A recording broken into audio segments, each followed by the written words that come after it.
بسم اللہ الرحمن الرحیم۔ مولانا جلال الدین رومی رحمۃ اللہ علیہ کا کلام عارفانہ مثنوی مانوی کی 5ویں جلد کے آغاز میں مثنوی کے اردو مترجم قاضی سجاد حسین صاحب نے 5ویں جلد میں جو اہم اصطلاحات استعمال کی گئی ہیں ان کی جو تشریح پیش کی ہے وہ اب پیش کی جا رہی ہے۔ دفتر پنجم سے متعلق بعض مباحث۔ پہلی اصطلاح نفس، اس کی 4 قسمیں ہیں: نفس امارہ، نفس لوامہ، نفس مطمئنہ اور نفس ملہمہ۔ نفس امارہ وہ ہے جو شہوتوں اور لذتوں کا طالب ہو، ان النفس الامارۃ بالسوء میں اسی کا بیان ہے۔ نفس لوامہ وہ ہے جس میں کسی قدر صفائی پیدا ہو چکی ہو اور شہوتوں اور لذتوں سے پرہیز کرنے لگے، اور اگر کبھی کسی لذت و شہوت میں مبتلا ہو جائے تو پچھتائے۔ لا اقسم بیوم القیامہ ولا اقسم بالنفس اللوامہ میں اس کا ذکر ہے۔ نفس مطمئنہ وہ ہے جو کسی حالت میں بھی لذت و شہوت میں مبتلا نہ ہو اور شیطانی اثرات سے بالکل محفوظ ہو چکا ہو۔ یا ایتھا النفس المطمئنہ ارجعی الی ربک راضیۃ مرضیہ میں یہی نفس مراد ہے۔ نفس ملہمہ وہ ہے جو صفائی کے اعلیٰ مراتب حاصل کر چکا ہو اور انسانوں کو امور خیر کی جانب توجہ دلائے۔ ہر شخص میں ان قسموں میں سے کسی ایک قسم کا نفس ہوتا ہے۔ انسان کی 3 طاقتیں۔ قدرت نے انسان میں 3 طاقتیں ودیعت فرمائی ہیں: ملکی، سبعی، بہیمی۔ ملکی طاقت خداوندی اطاعت اور اعمال خیر کی متقاضی ہے، یہ طاقت روح کے ساتھ خاص ہے۔ سبعی طاقت انسان کے غصہ و غضب کا سبب ہے اور مخالف چیز کا دفعہ کرتی ہے۔ بہیمی طاقت انسان میں شہوت اور ہوس کا سبب ہے اور یہ طاقت مرغوب اور مناسب چیزوں کے حصول کے درپے رہتی ہے۔ یہ دونوں طاقتیں جسم انسانی کے ساتھ خاص ہیں۔ وقوف قلبی نقشبندی سلوک میں ایک ریاضت کا مقام ہے۔ اس کی صورت یہ ہے کہ سالک قلب کی طرف توجہ کر کے بیٹھے اور قلب کی نگرانی کرے، قلب پر ما سوا اللہ کسی خطرے اور خیال کو وارد نہ ہونے دے۔ یہ ریاضت انتہائی مشکل ہے، بہت سی ریاضت کے بعد سالک اس پر قابو پاتا ہے۔ کرامت کی قسمیں۔ بزرگوں سے جو کرامتیں صادر ہوتی ہیں ان کی 2 قسمیں ہیں: کرامت حسی اور کرامت مانوی۔ حسی کرامت یہ ہے کہ کسی حسی اور ظاہری امر میں بزرگ سے کوئی بات دستور کے خلاف ظاہر ہو، مثلا بزرگ کو کسی کے دل کی بات کا معلوم ہو جانا، آنے والی بات کا معلوم ہو جانا، توجہ ڈال کر بےتاب بنا دینا، پانی کی سطح پر چلنا۔ ان کرامات سے عوام زیادہ متاثر ہوتے ہیں، لیکن یہ کرامتیں حیض الاولیاء کہلاتی ہیں اور یہ ہمیشہ قائم نہیں رہتی ہیں۔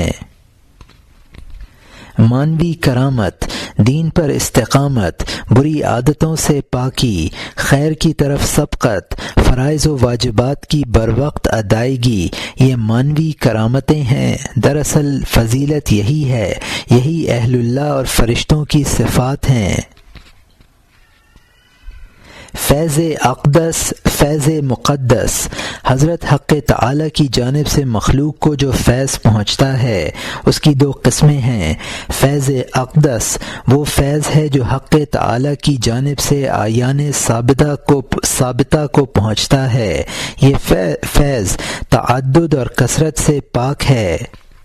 فیض مقدس وہ فیض ہے جو اعیان ثابتہ سے ارواح کو روح کی قابلیت اور استعداد کے مطابق پہنچتا ہے، اس میں تنوع اور تکثر ہے۔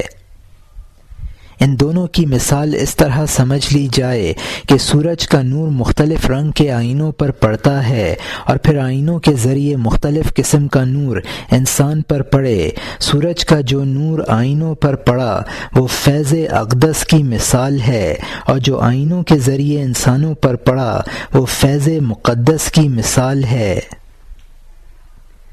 معیت حق، مولانا بحر العلوم رحمۃ اللہ علیہ نے فرمایا ہے کہ مخلوق کے ساتھ اللہ تعالیٰ کی معیت دو طرح کی ہے۔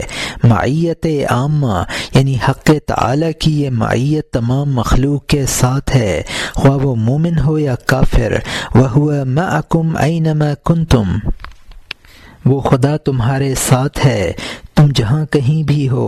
اس معیت کا مطلب یہ ہے کہ تمام مخلوق محض وجود باری تعالیٰ کے شیون ہیں، اور یہ موجودات حق تعالیٰ کے وجود کے ذریعے موجود ہیں۔ معیت خاصہ، یہ معیت صالحین اور عارفین کو حاصل ہوتی ہے، اور یہ معیت ایسی ہے جیسے محبوب کی معیت محب کے ساتھ ہوتی ہے۔ اور حدیث المرء من احب، انسان اس کے ساتھ ہے جس سے اس کو محبت ہو، میں اسی کی طرف اشارہ ہے۔ علم باری تعالی، مولانا بحر العلوم رحمۃ اللہ علیہ نے فرمایا ہے حضرت حق تعالی کے علم کی دو قسمیں ہیں۔ ایک علم تو وہ ہے جو کائنات کے وجود سے قبل حضرت حق تعالی کو حاصل ہے، یہ علم جزا اور سزا کا مدار نہیں ہے۔ دوسرا علم وہ ہے جو موجودات کے وجود کے بعد ان سے متعلق ہوتا ہے، یہ جزا اور سزا کا مدار ہے۔ اس علم کے اعتبار سے نیک لوگ جزا کے اور برے لوگ سزا کے مستحق قرار دیے جاتے ہیں۔ الذی خلق الموت والحیات لیبلوکم ایکم احسن عملا، یعنی خدا وہ ہے جس نے موت اور زندگی پیدا کی تاکہ تمہیں آزمائے کون عمل کے اعتبار سے بہتر ہے۔ انسانی موت و حیات کی پیدائش اس کی پیدائش کے لیے ہے۔ اب جیسے اس کے افعال ہوں گے ان سے جو علم خداوندی متعلق ہوگا وہ جزا اور سزا کا مدار ہوگا۔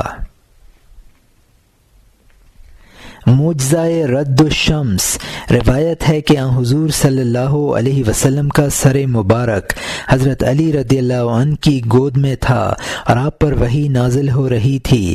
حضرت علی رضی اللہ عنہ نے عصر کی نماز نہ پڑھی تھی اور سورج غروب ہونے لگا۔ وحی کے ختم ہو جانے کے بعد حضرت علی رضی اللہ عنہ نے حضور سے صورتحال عرض کی تو حضور نے دعا فرمائی کہ اے خدا، اگر علی تیری اور تیرے رسول کی اطاعت میں تھا تو سورج کو واپس لوٹا دے۔ اس پر سورج واپس لوٹ آیا اور پہاڑ اور زمین پر دھوپ چمکنے لگی۔ اس حدیث کو محدثین نے سند کی کمزوری اور عقل کے خلاف ہونے کی وجہ سے ناقابل قبول قرار دیا ہے۔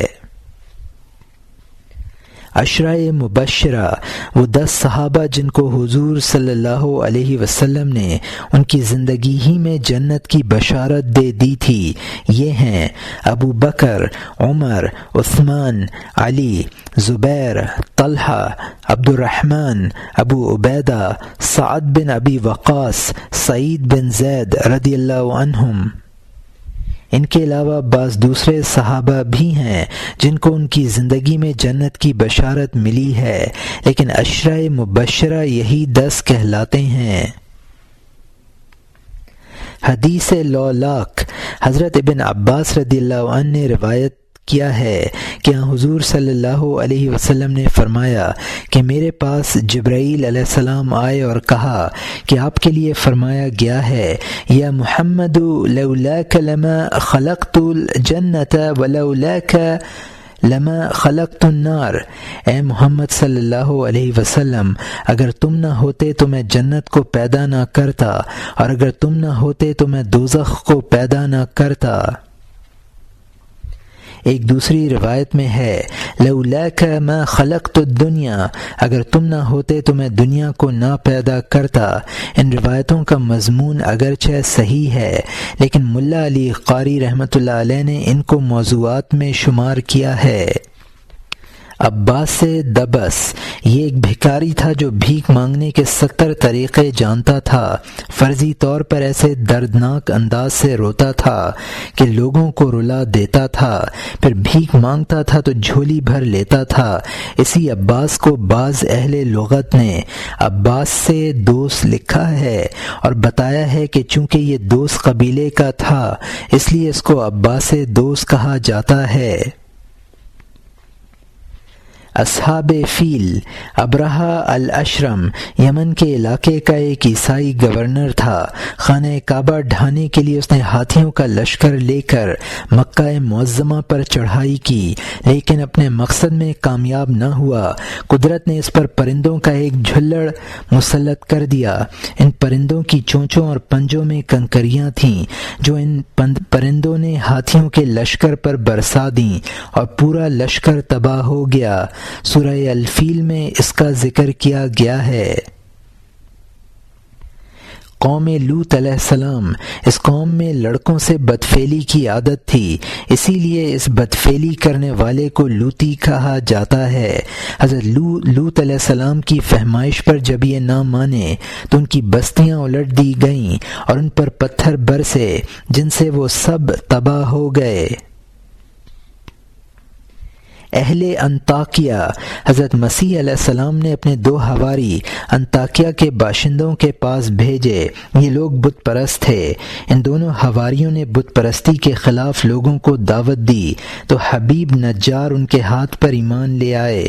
انطاکیہ کے بادشاہ کو جب یہ معلوم ہوا کہ یہ دونوں حواری بت پرستی کے خلاف لوگوں کو ابھارتے ہیں تو اس نے ان دونوں کو قید کر دیا۔ حضرت مسیح علیہ السلام کو جب ان کی حالت کا علم ہوا تو انہوں نے اپنے بڑے حواری شمعون کو روانہ کیا۔ شمعون نے مختلف تدبیروں سے بادشاہ کا تقرب حاصل کیا اور اس کو آمادہ کیا کہ وہ دربار میں اس مسئلے پر گفتگو کرائے۔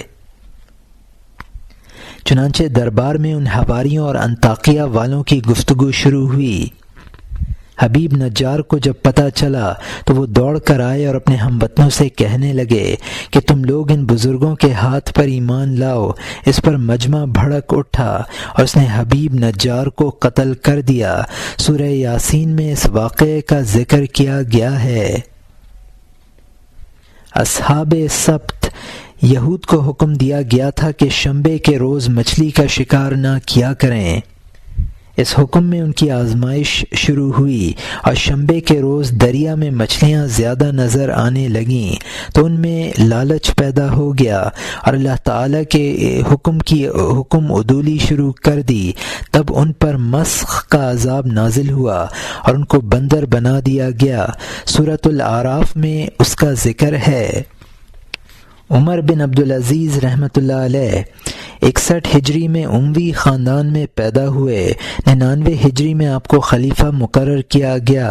اس قدر نیک اور دیندار پابند شرع تھے کہ ان کو علماء نے خلفائے راشدین میں شمار کیا ہے۔ چنانچہ سفیان ثوری رحمۃ اللہ علیہ خلفائے راشدین کی تعداد 5 مانتے ہیں۔ آغاز خلافت سے پہلے ان کی ذاتی آمدنی 40,000 دینار سالانہ تھی، لیکن خلافت کے دور میں آپ نے اس کو بہت کم کر دیا تھا اور انتقال کے وقت کل آمدنی 400 دینار رہ گئی تھی۔ مرض الموت کی حالت میں کسی شخص نے آپ کو میلی قمیص پہنے ہوئے دیکھا تو آپ کے گھر والوں سے کہا کہ آپ کو نئی قمیص پہنا دیں۔ جواب ملا کہ آپ کے پاس صرف یہی ایک قمیص ہے جو پہنے ہوئے ہیں۔ ایک شب کا واقعہ ہے کہ آپ چراغ جلائے ہوئے بیت المال کا حساب کتاب کر رہے تھے۔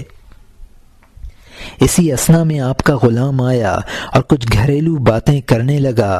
آپ نے فوراً بیت المال کا چراغ بجھا دیا اور یہ گوارا نہ کیا کہ بیت المال کا چراغ ذاتی معاملے میں کام آئے۔ 101 ہجری میں آپ کی وفات ہوئی ہے۔ حجاج بن یوسف یہ ثقفی خاندان کا تھا اور عبد الملک بن مروان کی جانب سے عراق کا گورنر تھا۔ اس نے 63 ہجری میں حضرت عبداللہ بن زبیر رضی اللہ عنہ حاکم مکہ پر چڑھائی کی تھی اور مکے پر منجنیقوں سے اس قدر پتھر برسائے کہ خانہ کعبہ کی دیواروں کو بھی نقصان پہنچا تھا۔ اس نے سینکڑوں صحابہ کو قتل کرایا ہے۔ تابعین اور تبا تابعین جو اس کے ہاتھوں قتل ہوئے ان کی تعداد تو لاکھوں تک پہنچ گئی ہے، اس لیے اس کو امت محمدیہ کا سب سے بڑا ظالم قرار دیا جاتا ہے اور ظلم و ستم میں ضرب المثل بن گیا ہے۔ ابو ہریرہ رضی اللہ عنہ حضور صلی اللہ علیہ وسلم کے مخصوص صحابی ہیں۔ یہ ان کی کنیت ہے، نام غیر مشہور ہے جس میں کافی اختلاف ہے۔ غزوہ خیبر کے موقع پر آ کر مسلمان ہوئے اور پھر شب و روز حضرت صلی اللہ علیہ وسلم کی صحبت میں رہے، صفہ میں مقیم ہو گئے تھے اور قوت لا یموت پر اکتفا کرتے تھے، اور حضور صلی اللہ علیہ وسلم کے افعال و اقوال کو یاد کرنا اپنا مقصد بنا لیا تھا۔ اسی لیے صحابہ میں سب سے زیادہ روایتیں انہی سے منقول ہیں۔ محمد خوارزم شاہ جلال الدین کے لقب سے مشہور ہے۔ خراسان سے عراق تک اس کی سلطنت پھیلی ہوئی تھی۔ یہ مولانا روم رحمۃ اللہ علیہ کے والد خواجہ بہاؤالدین رحمۃ اللہ علیہ کا ماموں تھا۔ اس نے چنگیز خانی فتنے کا مقابلہ کیا۔ ابتدائی جنگ میں اس نے 1000 تاتاری سپاہیوں کو تہہ تیغ کر ڈالا۔ تاتاری فوج شکست کھا گئی۔ پھر چنگیز خان نے 30,000 فوج اس کے مقابلے کے لیے بھیجی، اس کو بھی اس نے شکست دی۔ تب چنگیز خان خود ایک بھاری فوج لے کر حملہ آور ہوا۔ اس وقت اس کی فوج کا ایک بڑا حصہ ہرات کی مہم پر تھا۔ مجبوراً اس کو غزنین کی طرف پسپا ہونا پڑا۔ وہاں سے وہ ہندوستان آنا چاہتا تھا کہ 618 ہجری میں دریائے سندھ کے کنارے پر پھر تاتاری فوج سے مقابلہ کرنا پڑا اور اس قدر بہادری اور بے جگری سے اس سے لڑا کہ تاریخ میں اس کی مثال نہیں ہے۔ اس جنگ میں اس کے بہت سے ساتھی شہید ہو گئے اور اس نے تنہائی محسوس کی تو ہندوستان پہنچنے کے ارادے سے اس نے اپنا گھوڑا دریائے سندھ میں ڈال دیا اور اس قدر صفائی سے اس کو پار کیا کہ چنگیز خان انگشت بدنداں ہو گیا اور اس کی بہادری کے اعتراف میں کہا کہ ہمچو او جواں مرد در دنیا پیدا تشدد و نخواہد شد، اس جیسا بہادر دنیا میں نہ پیدا ہوا نہ پیدا ہوگا۔ ہندوستان پہنچ کر اس کو پھر اپنی حالت کو سنبھالا اور آذربائیجان کی طرف چلا گیا۔ وہاں رات کو سوتے ہوئے کسی مغل کے ہاتھ سے شہید ہو گیا۔ روح کی حقیقت شریعت نے واضح نہیں کی ہے اور اس کی صحیح حقیقت کا علم صرف خدا ہی کو ہے۔ پھر بھی جمہور علماء نے اس کی جو حقیقت بیان کی ہے وہ یہ ہے کہ روح ایک نورانی لطیف جسم ہے جو انسان کے جسم میں اسی طرح جاری و ساری ہے جیسا کہ پانی گلاب میں اور تیل تلوں میں اور آگ کوئلے میں۔